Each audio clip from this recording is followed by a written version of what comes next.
Alright, welcome to episode number 6 of the Nasty Metal Podcast.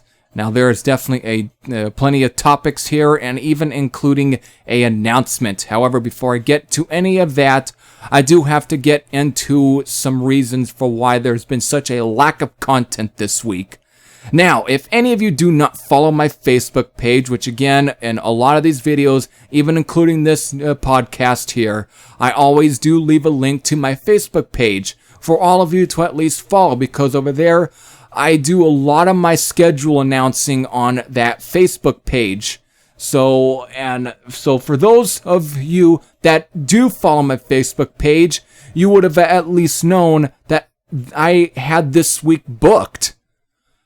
But ever since Monday, which on that Monday I was supposed to have uploaded my episode number 74 of my album of the week, and it was going to be on, of course, Killer's Ready for Hell, which was released in 1981. That was supposed to be this week's album of the week. However, if you do not follow a lot of the California news, and especially when it comes to serious news, you would have then known that since Saturday, a fire had broken out of west of Susanville, and it was being titled the California Hog Fire. And on Monday, it definitely seemed to have gotten up pretty fucking serious, and it knocked the internet out. So I was not able to fucking upload my Album of the Week episode again on Killer's Ready for Hell. I was not able to upload it. My whole connection, everything was all screwed up that day. And then the following day, it was still out. And by the time that it finally came out, I pretty much I announced that I had decided to scrap that. And so basically, what will be episode number 74 of Album of the Week will be, of course, on Back in Black from AC/DC. And since Sunday, or since Saturday, actually tomorrow from now, though while you're watching this, it had already hit its 40th anniversary, so that's why I am picking that as this week's album of the week. So basically, that's going to be episode 74.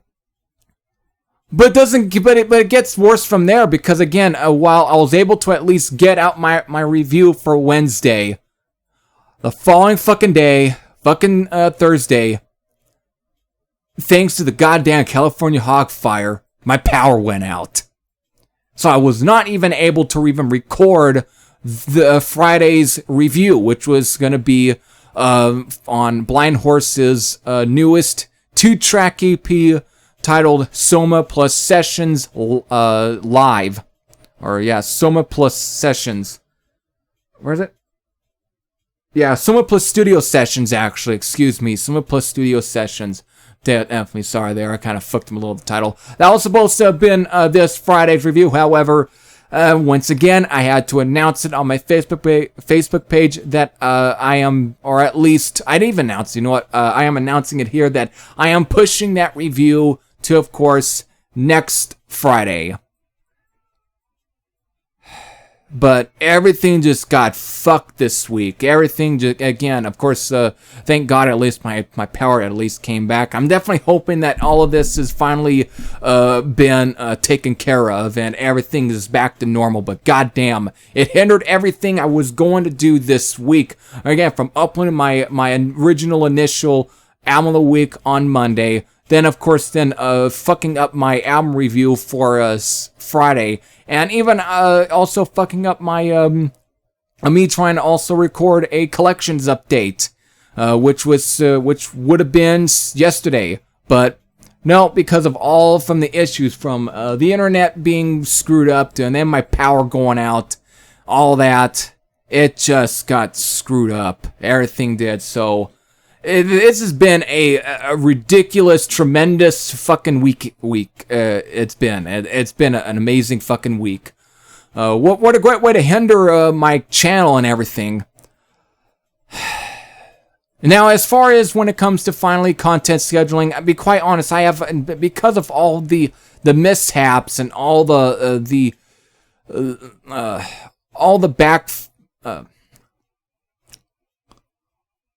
all the delays and so on, I wasn't really able to actually map out a decent enough weekly schedule. So right at this point, everything is just going to come and go. I think in many ways, I'm just going to have to come up with the schedule right on the fly. So whatever I come up with this week is what's going to happen. And I'm not going to announce it here. Instead, you'll just see what comes out. Maybe on Facebook, I'll probably come up with a bit of a content scheduling. But at this point, who knows? Again, I was recording this. Again, I still haven't, and maybe right now I probably did put up a content scheduling, but really I don't fucking know. It will just come out the way that it does. Okay. All right. So I guess in many ways that kind of finally I think ends that little thing here, that little topic here. All right. So I guess now it's on to other various topics. I guess I can finally here just do my announcement before I get into any of the actual fucking topics before ending this podcast, which who knows how long this podcast is going to end up turning into, or at least when it comes to the length of it. But I am coming up. Here's my announcement here. Beginning next month for episode number 7 of the Nasty Metal Podcast, I will be answering some questions, at least 5 questions, and beginning with this podcast in the comment section on this podcast video, I want at least most of you to get in your questions and so on. And again, I'll only answer about 5 questions, and it will be one of the segments on for the beginning, of course, with next month's podcast. Beginning with next month's podcast, every single podcast from there on out will have a Q&A segment where I'll answer again. I will be answering at least 5 questions, though. You can get in as many questions as possible. You can get in as much as you want, but I'll only be answering at least 5, just to kind of at least to make it a little bit. And it will definitely be very interesting for a lot of those. And I know I don't do a lot of Q&A videos, so I think it'll be great for a lot of these podcasts to have a Q&A segment where I'll be answering all questions, no matter what the fucking topic is going to be.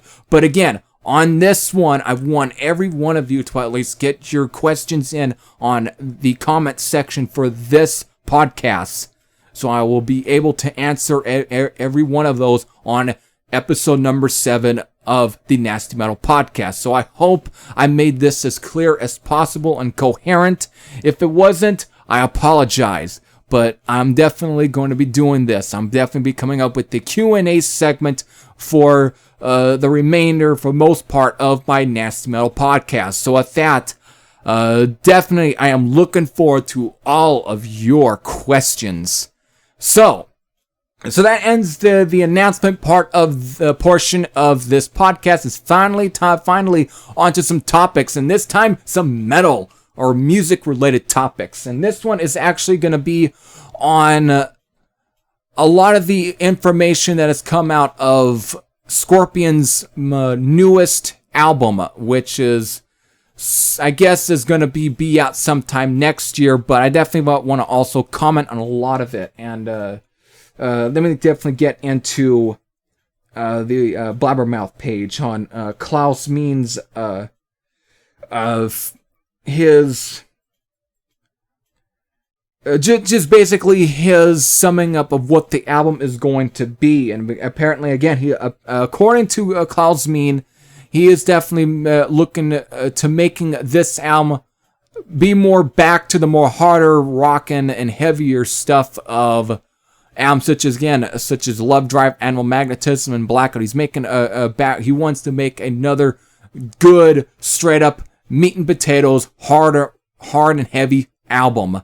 Since again, most of the most previous couple of Scorpions albums from the 2000s or 2010s have been I mean, they're decent albums, but they're not anywhere close to, again, the straight up classic hard rock heavy metal of the early 80s stuff, or let alone the fucking 70s material. But I definitely want to get into a lot of a comment on his comments here.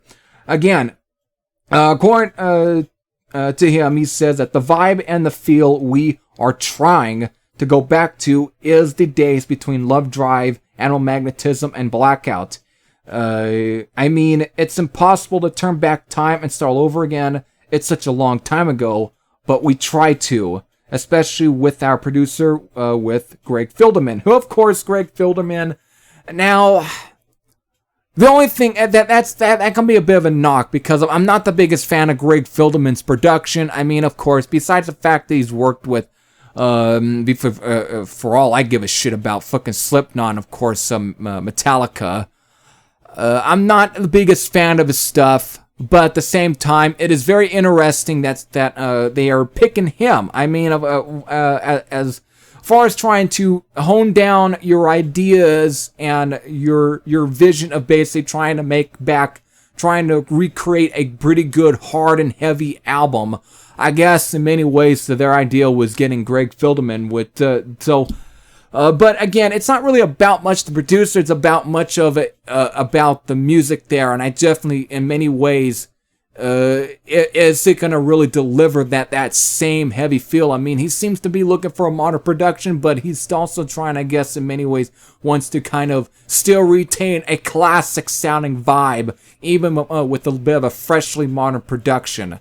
Sometimes for those, that may not always translate well. Though at the same time, look what happened with Judas Priest's Firepower, with obtaining Andy Sneap. Of course, the same thing worked very well with, of course, except getting Andy Sneap on there. And again, those albums also worked very well for them. So I think in many ways, Klaus Meine might be trying to cash in a little bit of that, and or is at least inspired by a lot of that work, and instead of trying to get, of course, Andy Sneap, I guess in many ways the best bet I think they found was Greg Filderman. But here, and of course then he goes on here saying that Rudolf Schenker, the riff master, he came up with lots and lots of really great tunes, and I wrote more lyrics than probably ever before. He continued, so we went back to the same old spirit, like back in those days. And we try to make an album that goes in that direction. I'm not saying it will be like Blackout or Animal Magnetism. That's impossible, I think. But it will be different from what we've done in the last 10 years. It's a totally different approach, and hopefully this works out. Right now, what I hear every day, it feels great, and it's a lot of fun, and I can't wait until we can share it with the fans. So in many ways, I think I'm just going to kind of stop there with the post. Now, it really does sound promising. It seems like, again, he wants to definitely go back to a straight-up hard rock, heavy metal album that might have a little bit of a vibe of the earlier albums, at least of the early 80s material, but it will still have a bit of a fresh, modern feel to it. Though, who knows how modern. It's really up to determination of what that is going to translate into. Again, I'm just have to wait and see of what, when it comes to at least song samples and so on, and that gets released in within December or even by next year. I'll have to wait and see what it gets. But I do want to also comment on a post actually, which in terms of somebody's comment. And it was, of course, on my friend Carmine Blades, who, of course, lead singer of Seox, who, of course, I am definitely good friends with. There is a comment that was made on his on his Facebook post where someone said that it'd be great if they would go back to their 70s material. The only problem I've got with that, it's great. It'd be great if they would go back to a bit of their 70s feel. However, there's one thing that hinders that from ever being able to be accomplished. They are missing their one key ingredient. The one key ingredient that is responsible for how those albums from the 70s turned out. That's one, of course, is Uli Jon Roth. Without Uli Jon Roth, you really can't, you're not going to be able to really in many ways, authentically recreate that feel from the 1970s. Again, the feel of albums such as Entrance, Virgin Killer, and of course Taken by Force. You're not going to be able to. Without Uli, you don't have that sound. I mean, look what happened the minute Uli had left Scorpions, and they got in, of course, Matthias Jabs, who's been with them since 1979's Love Drive. And, of course, Uli, of course, then starting his own band called Electric Sun. If you listen to those two albums that were released in the same year, again, Electric Sun's Earthquake and, of course, Scorpions' Love Drive, you can tell the big fucking difference. It's like night and day. I mean, with Love Drive, it sounded like a totally different band in many ways. It ended up sounding like a totally different band, even though it's a good fucking record. But it sounds nothing like, of course, the stuff with Uli. And then you listen to, of course, Electric Sun's Earthquake from that same year.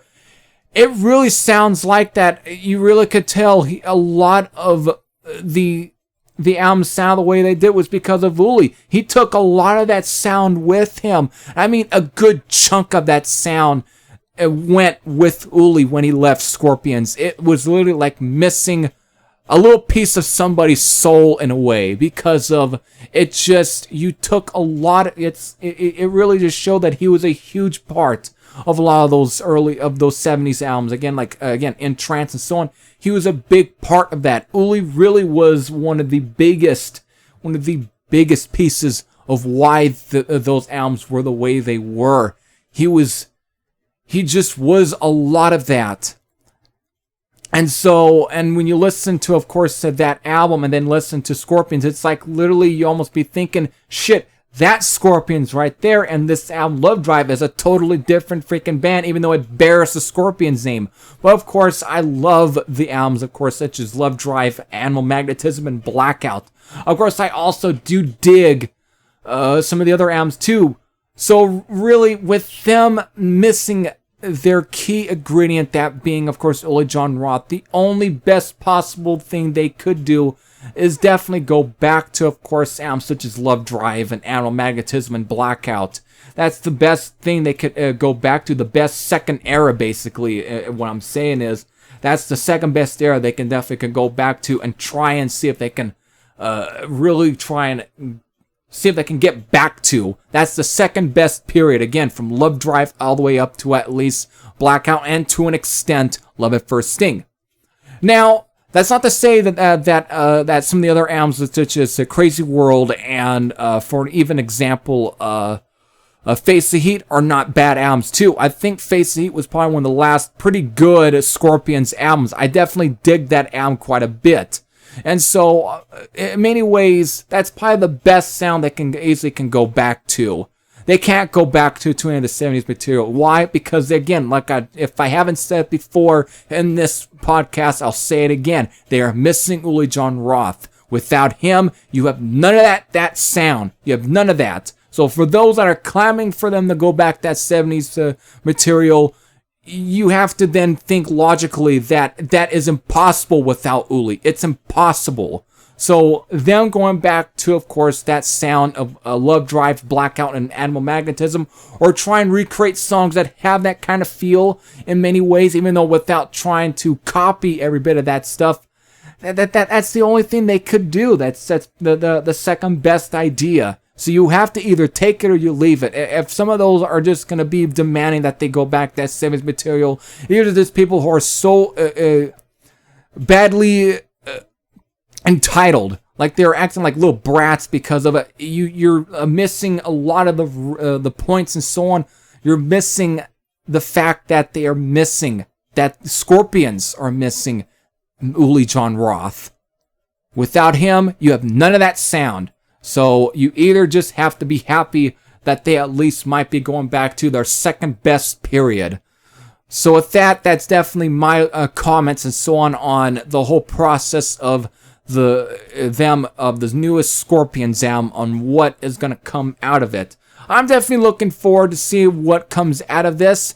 I definitely am very curious on what's going to come out of this. I mean, of course, I should also comment. Scorpions these days, they've have by far They're the second best drummer since Herman Rarebell. That, of course, is none other than ex-Motorhead and King Diamond and Don Dokken drummer Mikkey Dee. For though I've even heard a comment saying that it'd be great if they get Herman Rarebell back. Listen, they've got their second best drummer since him. That's Mikkey Dee. Mikkey Dee has been fucking busting his ass with since Motorhead, and of course then also getting his start with King Diamond. He's been busting his ass for at least plenty of years.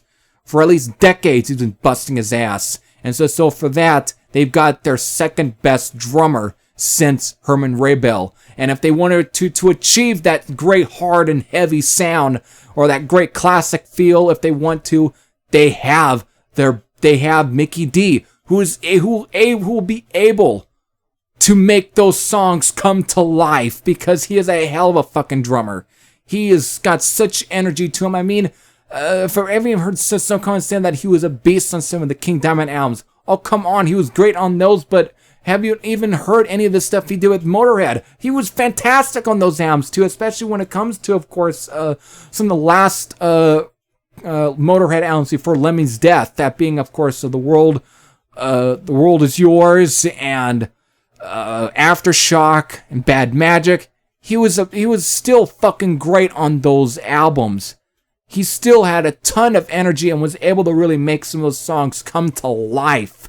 He was a tremendous drummer, and Scorpions acquiring him was a great fucking thing. So I am definitely thankful that they got him. So that's why, because since they have him and they want to go back to a harder and heavier feel, I think in many ways that's why I'm so curious. I think that if they do, they've got their biggest weapon in this case. They've got their biggest weapon. So at that, I'm definitely curious on that. So, all right. So that's definitely my comments on the most of what's going to come out of this new Scorpions album. I know, and also, I should even talk about the fact that even Blue Oyster Cult are going to be releasing a new album. Apparently, it will be in October. I'm definitely looking forward to hear what that one's been. I mean, it's been 20 years since they've released Curse of the Hidden Mirror, which I was a kid when that album came out, and that was the last album that Blue Oyster Cult had released. So I'm definitely also looking forward to that one too. Also, speaking of new albums too, how about this one? How about the fact that finally that cult classic Swedish heavy metal band Torch are going to be releasing their newest album this year. In many ways, you could almost even call this a bit of a comeback. I know they had an album that was released like in the late 2000s, early 2010s. I kind of burped there. Though someone's probably going to get pissed about that. Oh my god, you burped. Fuck you. Alright, so again, here, Torch will be releasing a new album this year. It's by their original material since 1984's Electric Kiss. But it's titled Reignited, and of course it will be released through Metalville Records, which is best known for, of course, having Archer Nation, which is a band I was then made aware of thanks to them opening up for Anvil last year when I saw them in Fresno. Great fucking band. But it will be released by Metalville on September 25th of this year, so that's 2 months from now. And the artwork was revealed. It looks pretty cool, and it was also done by the same artist who did some of the Merciful Fate artwork. And that right there is some big fucking kudos there. Great stuff there. And of course, it will consist of 9 songs on this album. So first track here, we got a song called Knuckle Duster. Second here, called Collateral Damage. Number 3, All Metal, No Rust. 4, Feed the Flame. 5, In the Dead of Night. 6, Cradle to Grave. 7, Snake Charmer. 8, Intruder. And 9, To the Devil Is Due. Now, some of those, this might seem pretty, average meat and potatoes lyrics or song titles, but the thing is, this is a classic metal band, and these titles seem to really seem to scream classic metal. That's for damn sure. I mean, I'm really looking forward to a track that's also titled, for example, Collateral Damage and All Metal, No Rust. That right there is a fucking great title. All Metal and No Rust. That's fucking brilliant fucking great fucking title right there. Alright, so definitely I'm looking forward to that. That is definitely going to be great. There's plenty of great stuff that's also getting released this year, but I don't want to comment too much because I don't want to make this one too fucking long. But I definitely want to comment on the fact that Torch will be releasing a new fucking album this year. Definitely a underrated Swedish heavy metal band. I mean, albums such as EP, such as the Fire Razor EP, even though it was also self-titled. Then, of course, you got the self-titled full-length album. Then, of course, you have Electric Kiss, which I think are all quality metal releases. So, great stuff there. Alright, so I guess in many ways, I guess we can switch gears from being very interesting, serious, to now something that's just fucking insanely ridiculous. This has to be one of the most ridiculous fucking stories to come on. And guess who it involves? Mr. fucking Sebastian Bach. This fucking guy just has to find a reason to stay fucking relevant. But guess who he finds to keep himself relevant? He picks none other than Chris fucking Jericho. Fucking Sebastian Bach is picking a feud with, of course, none other than famed professional wrestler and, of course, the goddamn accolades this guy has got behind him is goddamn. I don't think even guys such as Hulk Hogan could even fucking keep up with the accolades this fucking guy has gotten. And but the thing is, he picks a fight with him. I mean, already at this point, I think thanks of course to new wrestling company AEW, which of course this is kind of funny. This also I guess can also be a part of a little bit of a wrestling talk, but the thing is, it's also music related. But back to of course this. I mean, AEW was created last year to of course Cody Rhodes and Tony Khan. And of course, Chris Jericho being one of the key factors for why he even got any attention as well. Because of the fact that he basically signed with them before he even told, I guess, Vince that he is not re-signing with him. But it's still, he's getting, because of with all the attention that AEW's got, a lot of it is also because of Chris Jericho. I think Chris Jericho might be, in many ways, it made him probably more famous than ever before. I mean, of course, it's always been kind of a known fact that Chris Jericho always finds a way to really make himself stay relevant and fresh in some ways. But with this, in many ways, I think he's found a way of staying relevant, and because of wrestling. In many ways, he found that he can find a way of still doing wrestling, but still also be very much relevant at the same time. Though some will say irrelevant because of, again, if you do not follow any of the companies. I know there's every comment saying that he probably has some go-away heat. Still, I'm not going to get into the difference of what heel heat and go-away heat is. I'm not going to go into a lot of that. But still, he's definitely got. But the thing is, I guess in many ways, since Sebastian Bach has the final reason to keep himself relevant. I mean, for one, he picked a feud. At one time, he had picked a feud with William Shatner. Of all fucking people, he had to pick a feud with William Shatner. And I think he also I can't remember who else he picked a feud with. I know that he's picked a feud with plenty of guys, but William Shatner's one that always sticks to me. That is by far one of the most that right there, but this one right here even takes the cake even more. And it's all because of, after I think a person here on Twitter basically said something, and actually again it catches on.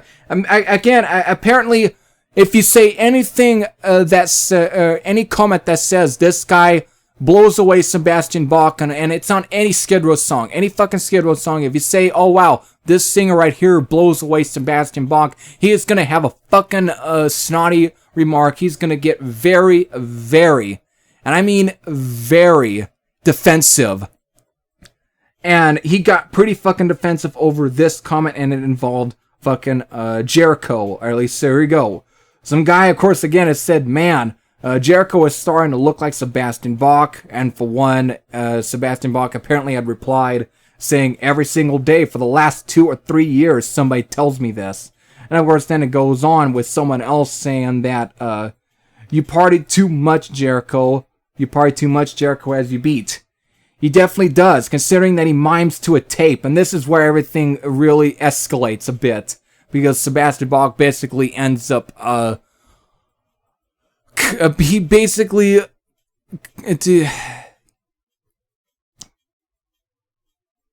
eggs on the fact that apparently that Jericho sings to a tape.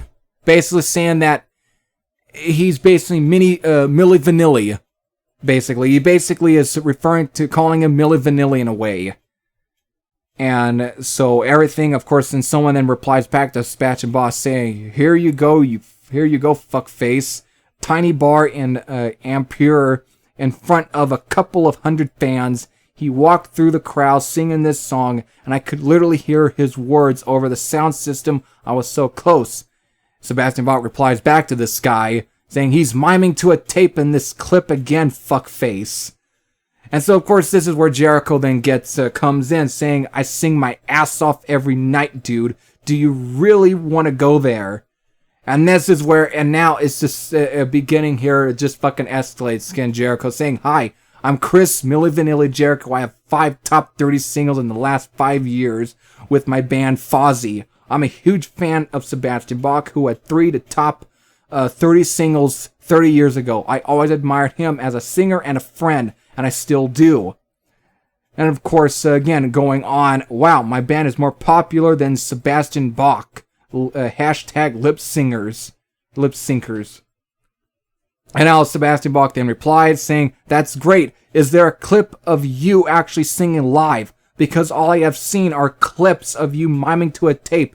Congrats on the radio hits, and your hair is certainly looking good these days. That's actually sarcasm. He's literally knocking down Jericho's hair these days, which definitely, he's grown. Of course, he's back to having long hair. There was that one point where Chris Jericho had some pretty crazy wild hair. I mean, I think in many ways, Chris Jericho kind of tried to be like the David Lee Roth of the wrestling world. If you looked at clips from 1998 in WCW to, of course, his early days in the WWF from like 1999 to at least 2000, 2001, he had some fucking crazy hair. He definitely was trying to play the David Lee Roth part, that's for sure.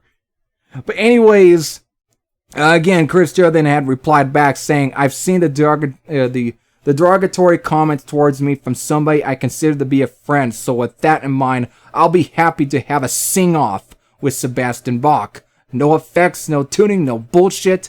Baz is a great singer, but I'm better. You've got my number, dude. Call me. And this whole thing just fucking goes on and on. Again, Sebastian Bach then fucking replied back saying, where's the derogatory comment? All I asked is to see one single clip of you singing live. Every clip on the internet is you miming to a tape. I will sing in your fucking face anytime. Wrestling is not rock and roll. I will show you fucking rock and roll. And so, of course, it just goes on and goes on and goes fucking on. This whole, it's like...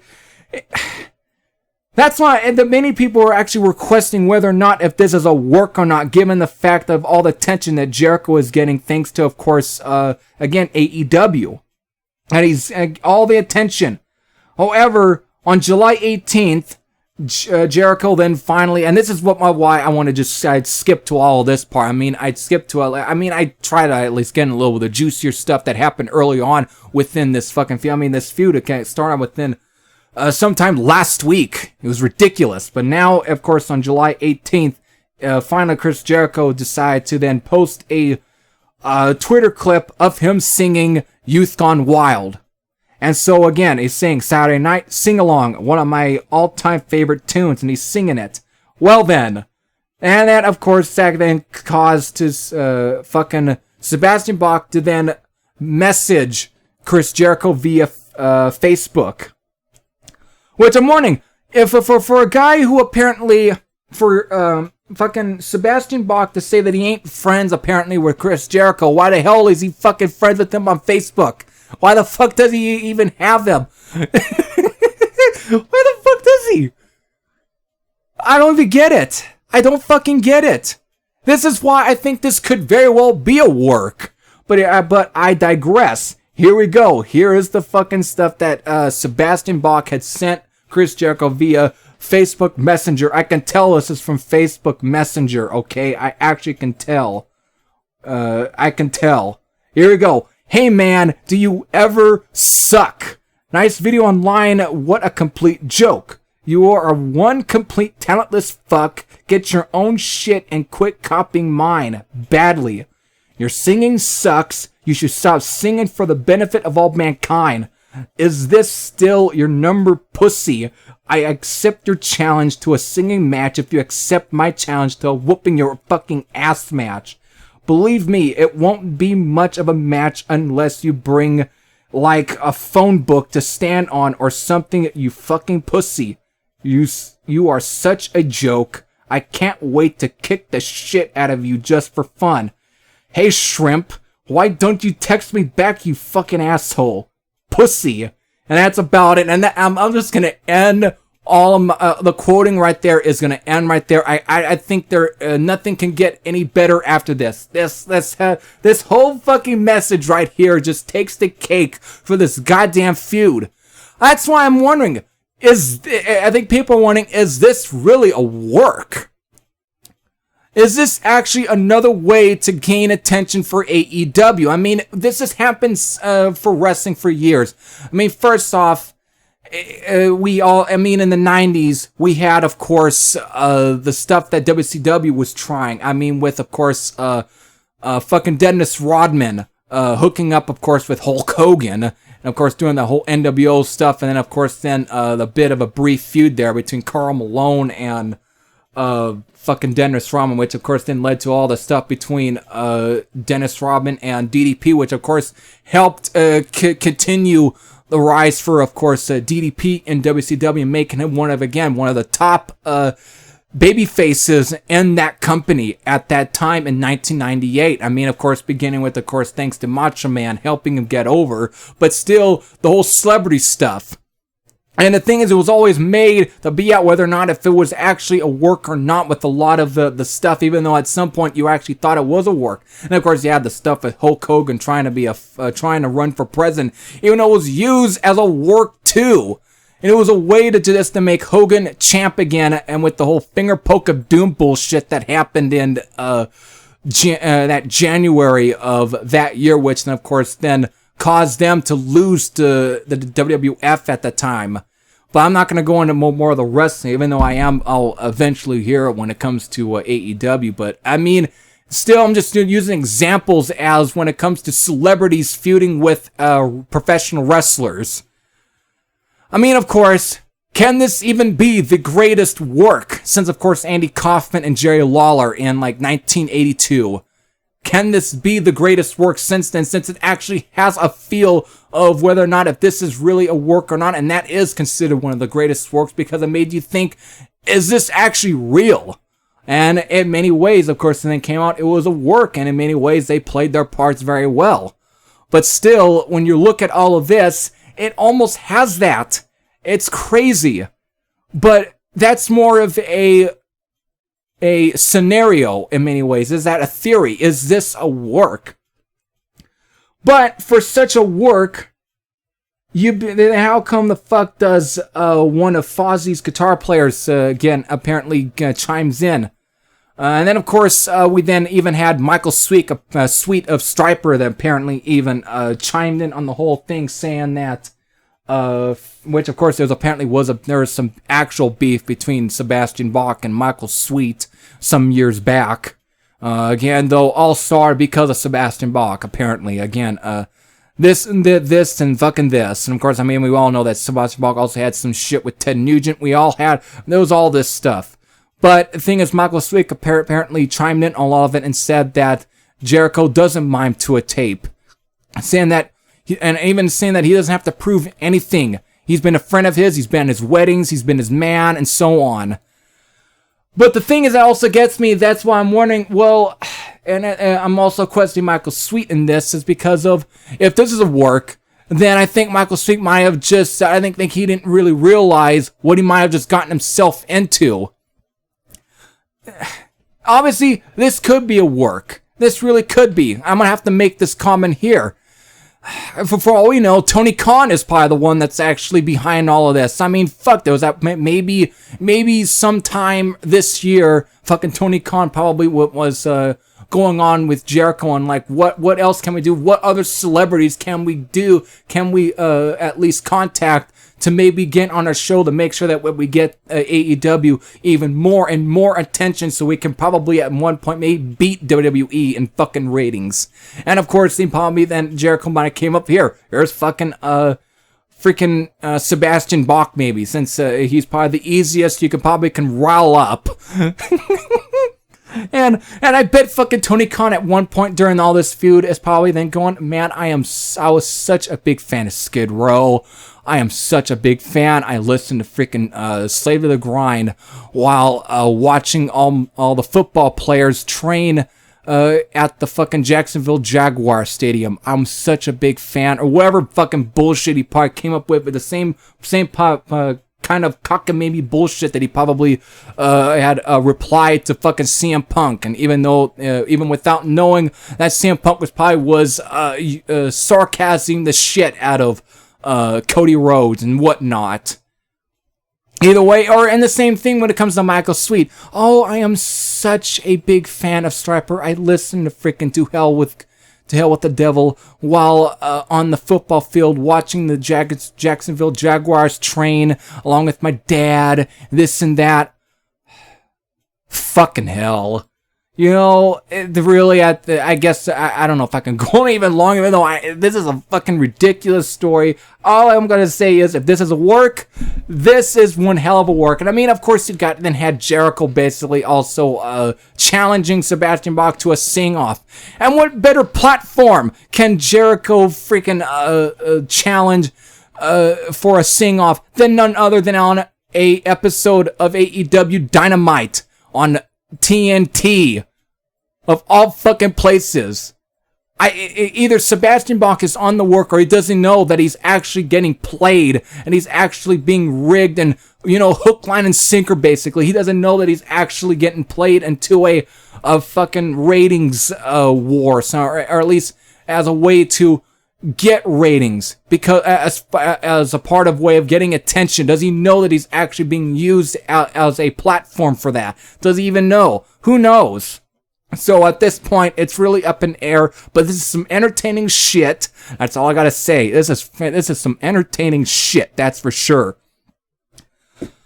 And then, of course, now back into to continue with wrestling. This will be the last topic for the video. I want to definitely comment on Wednesday's AEW Dynamite, which I had fun watching. I think this might be one of my favorite episodes so far for AEW Dynamite, and probably in many ways one of the stronger shows. In many ways, I actually even enjoyed it way more than Fight for the Fallen and Fyter Fest, especially those 2 nights of Fyter Fest.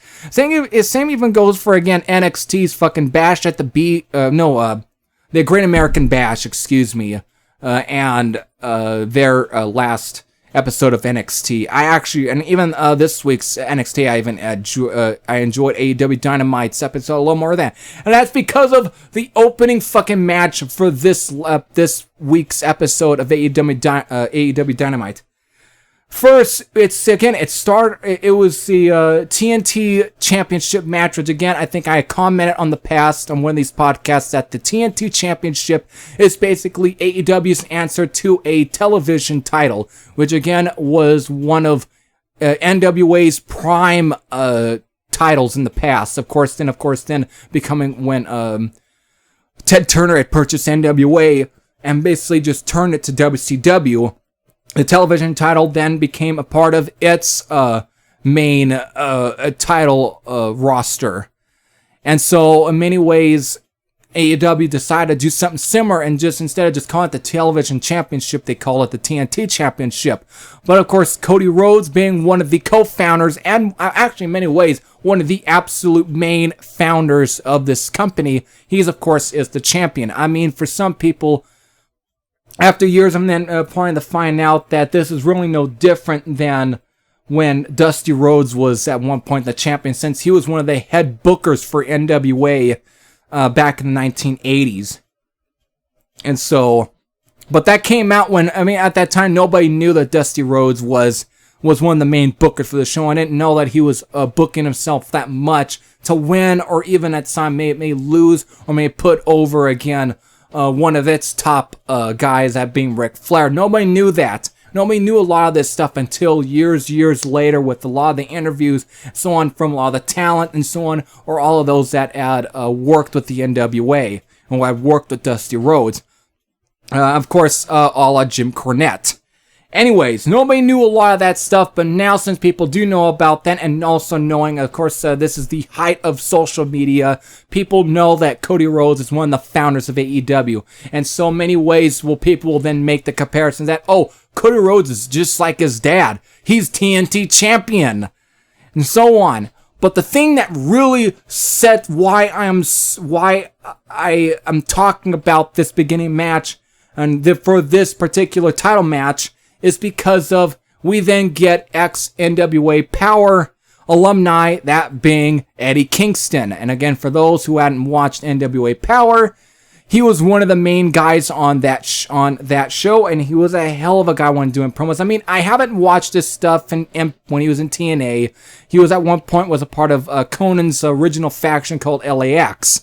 I didn't watch all that stuff. But when I was watching Eddie Kingston on NWA Power, I mean, not the greatest physique and everything. I mean, he looks like, some will say he looks like your average Joe on the street. But the thing that set him apart from a lot of that made him stand out was because of his promo work. He's a hell of a guy. He could cut fucking promos. Was so invested in what he did. And the promo he cut on Cody Rhodes, and of course Arn Anderson on this opening bout for the show, goddamn, it was so fucking good, but savage as fuck. Eddie Kingston was savage on the stuff he said towards Cody Rhodes, and of course Arn Anderson saying that basically telling Arn Anderson, if you get anywhere closer to me, I'm gonna gouge your freaking eyes out. And the look that, again, Arn Anderson is selling this whole thing like of basically someone that he couldn't believe of what's coming out. He was like almost like, fuck. He couldn't, it was like almost, he was literally getting burned through some of this. And of course, then again, the stuff that was being towards Cody.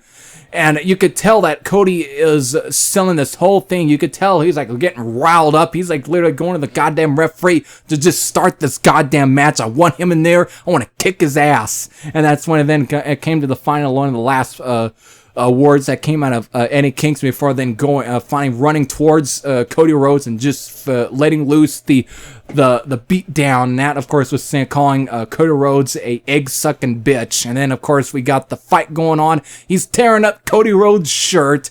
And he's then, of course, uses Cody Rhodes' belt and whips him with it.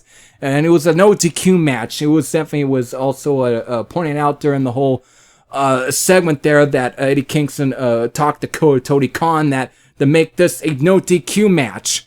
And goddamn, this was from the pacing to the psychology, this is a freaking a tremendous fucking match. But the thing is, through some of it, Eddie Kingston had a lot of offense on Cody.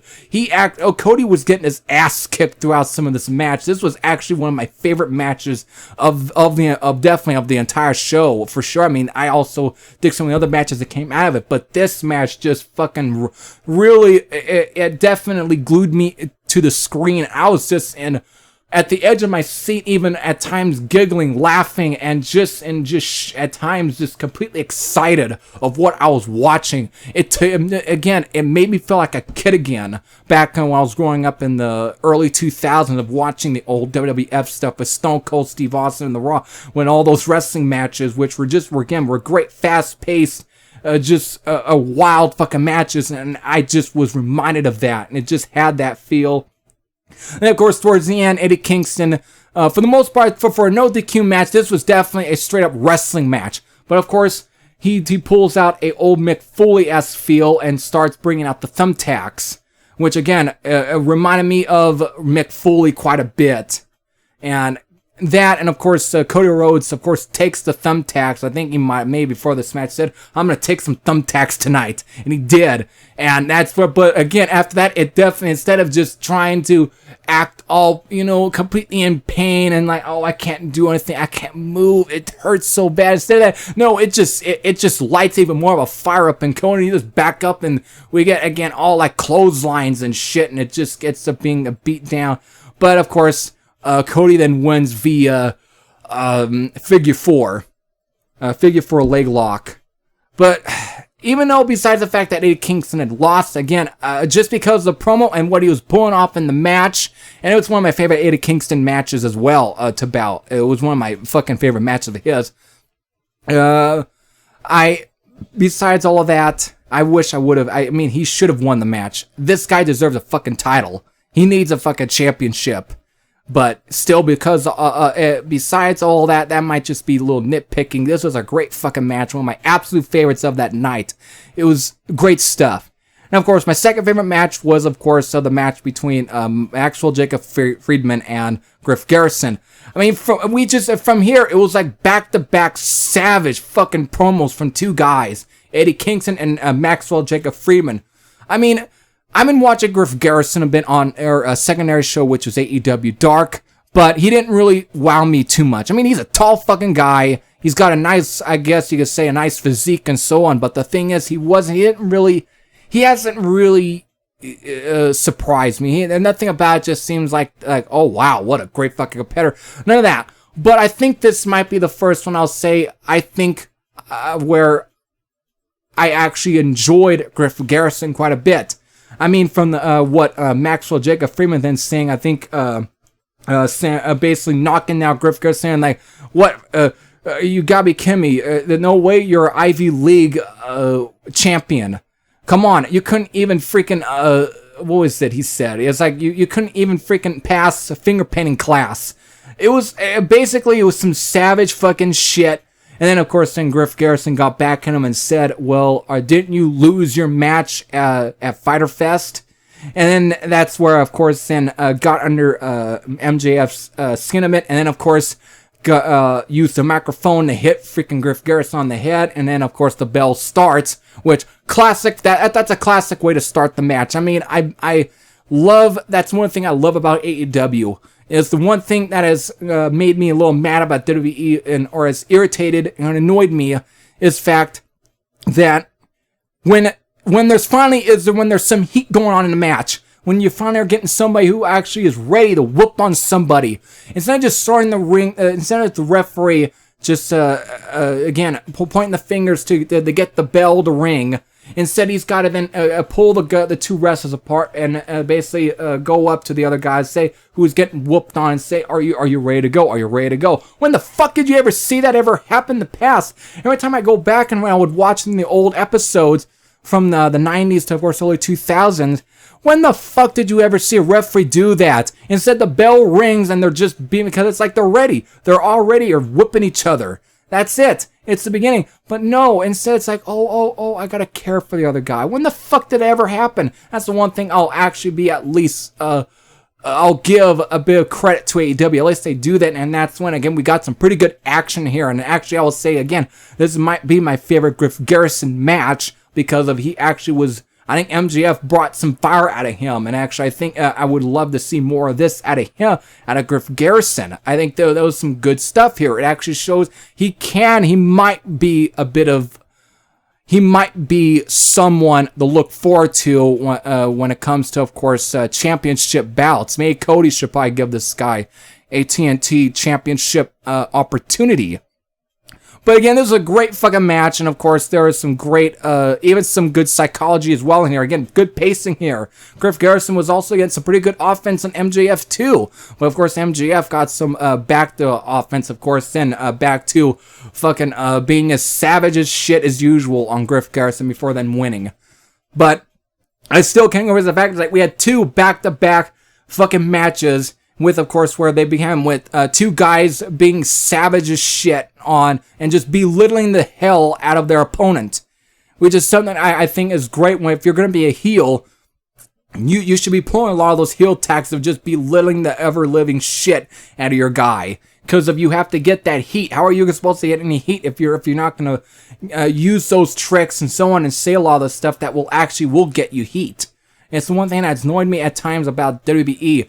They've done so many stupid things over the years that and the way they have to make everybody feel the same. It's like, how's anybody supposed to actually find a way to get themselves over and maybe make a name for themselves? It's crazy.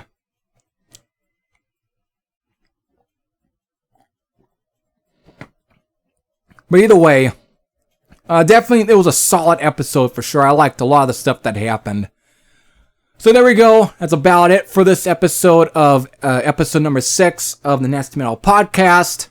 Definitely there was some crazy topics all throughout, plenty of surprising ones here. This was a great, also, for me, this was a great relief as well, because I'm able to really just express a lot of myself on here after the bullshit that happened, at least throughout this week. It was a great way. Enjoying myself, so on. I hope all of you also enjoyed this Nasty Metal Podcast episode. And again, like I said in my announcement, if you all want to get your questions in for the Q&A segments for the rest of these Nasty Metal podcasts, leave your questions in the comments section. And when it comes to the next one, I will be answering at least 5 of yours. But again, you can, it really doesn't matter how many questions you get in, but I'm just saying, I'll only answer about 5 of them, and again, at some point in time, I'll probably get to a lot of those other questions on, on future Nasty Metal Podcast episodes. So with that, I hope you all enjoyed. This is Every Thrash out. And I'll see y'all later. Take care, everyone. And have a great week.